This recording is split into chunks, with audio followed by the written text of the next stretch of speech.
Ndagushuje nanone ngo amahoro n'imigisha bibane nawe wowe uduteze amatwi.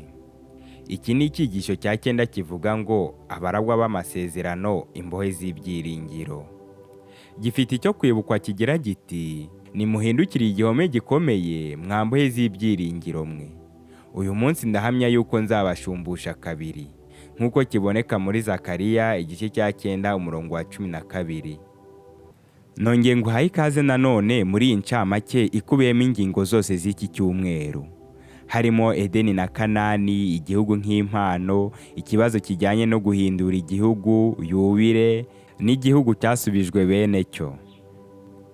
Tekereza uri umunyeshuri maze umubyeyi wawe akakubwira yuko azaguha impano y'igiciro igihe uzatsinda ukagira amanota meza.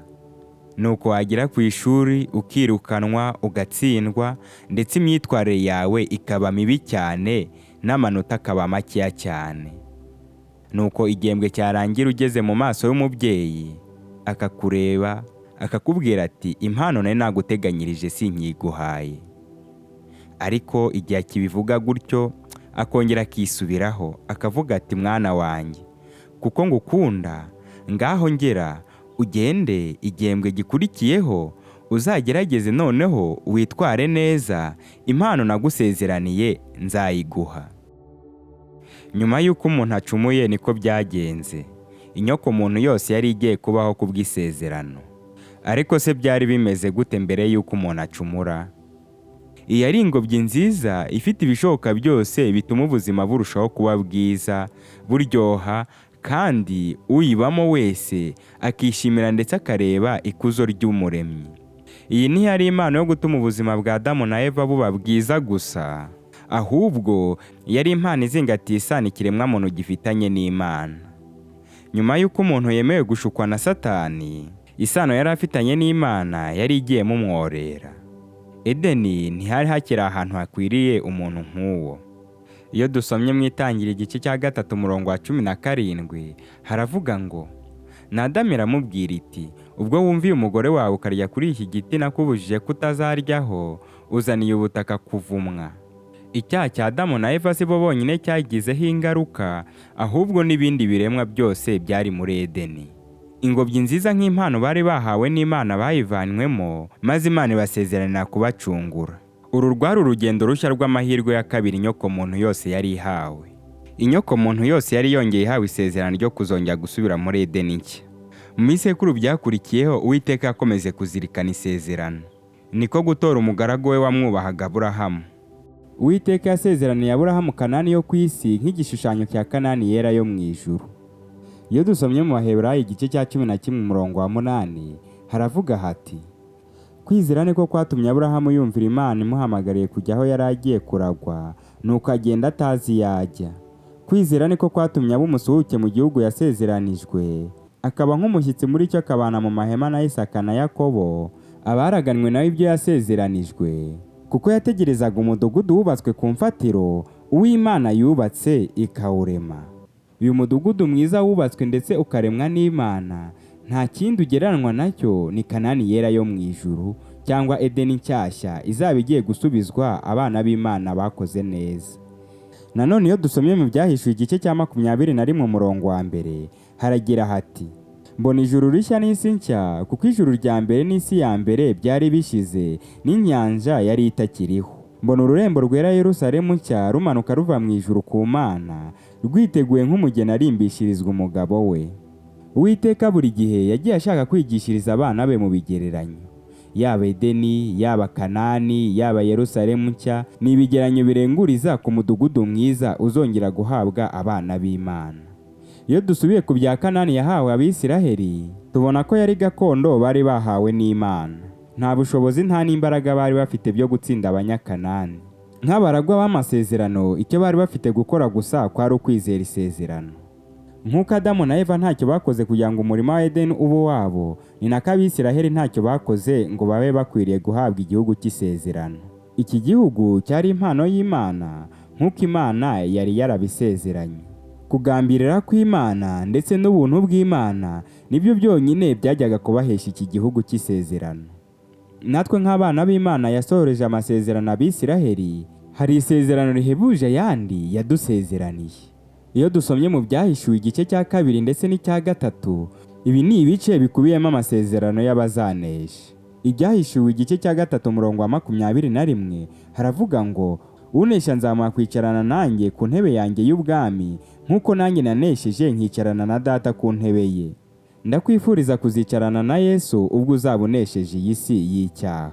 Nanone iyo twongeye tugasubiza amaso inyuma ku Bisiraheli, tukareba uburyo bahawe Kanani nk'impano, tuhigira amasomo menshi atandukanye.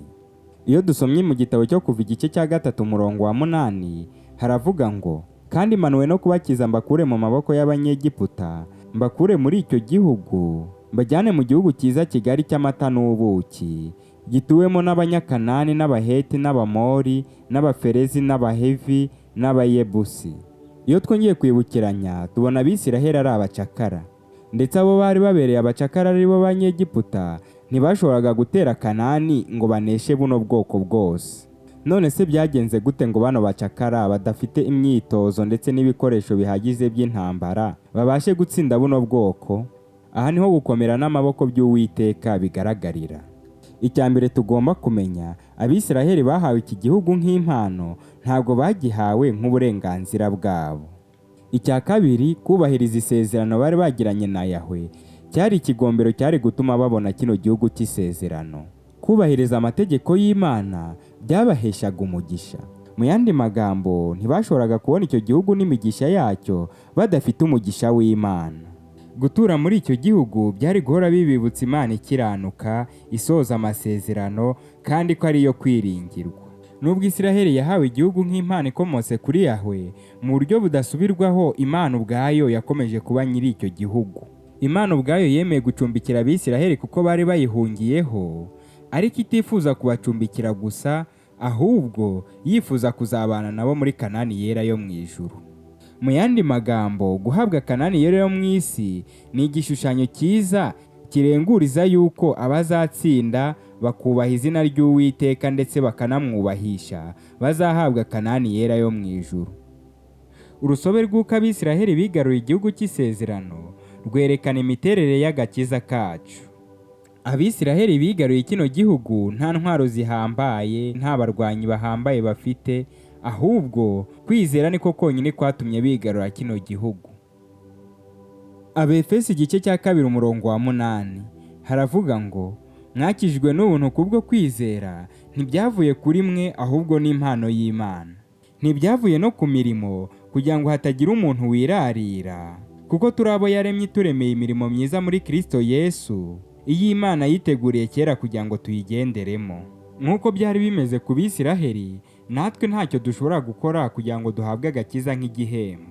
Nk'uko igihugu cyari impano Imana yari yahaye Isiraheli hashingiye ku isano yubakiye ku isezerano bari bafitanye nayo, ntabwo yari ishingiye rwose ku byiza bari barakoze, ahubwo bagombaga gukora inshingano zose zijyanye no kuba muri icyo gihugu.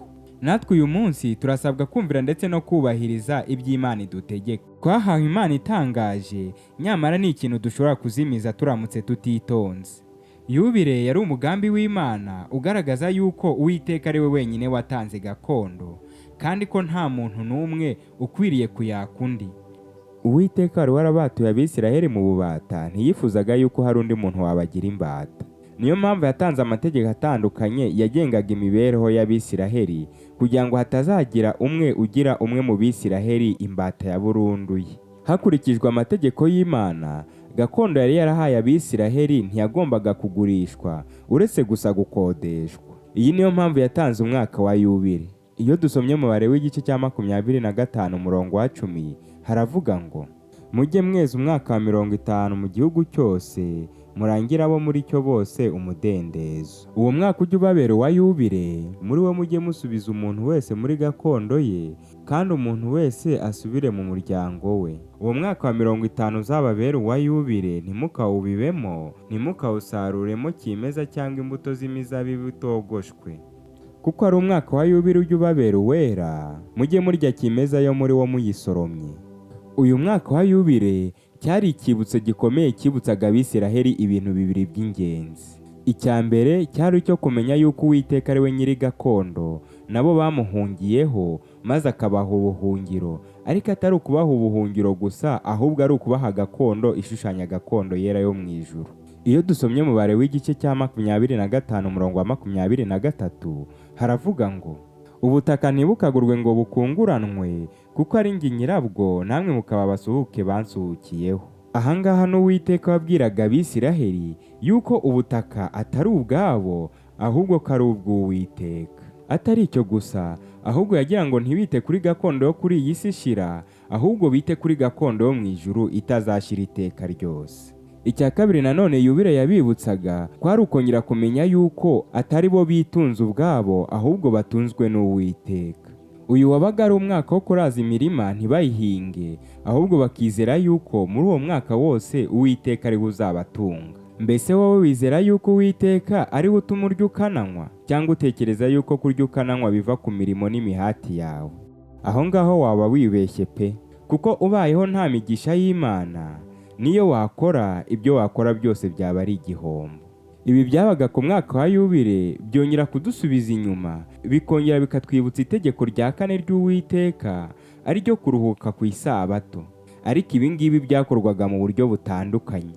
Byakorwaga mu buryo Abisiraheli ku mwaka wa 7 bawumaraga badahinze, ahubwo bakizera yuko Uwiteka muri uwo mwaka wose ari we uzabatunga. Reka twongere dusome mubare w'igice cya 25 umurongo wa 2. Bwira Abisiraheli uti, nimumara kugera mu gihugu nzabaha, icyo gihugu kizajye kiziririza Uwiteka isabato. Uzajye ubiba mu murima wawe mu myaka 6, kandi mu myaka 6 uzajye waganya amahage y'imizabibu yawe, kandi abe arimo usarura imyaka yabyo. Ariko umwaka wa 7 uzajye uba isabato yo kuraza igihugu ihinga yo kuziririza Uwiteka. Ntukawubibemo ku murima wawe, ntukawaganyemo amahage y'imizabibu yawe. Mbese wowe utekereza yuko Abisiraheli kuri uyu mwaka wa 7 bagombaga kurya iki? Reka dutaruke hano ku murongo wa 20, naho haravuga ngo, ariko nimuvuga muti tuzajya dutungwa n'iki mu mwaka wa 7 ko tutazabiba ntidusarure? Nuko mu mwaka wa 6 nzajya mbohereza umugisha ntanga, ubutaka bubereremo uburumbuke bubatunga imyaka 3.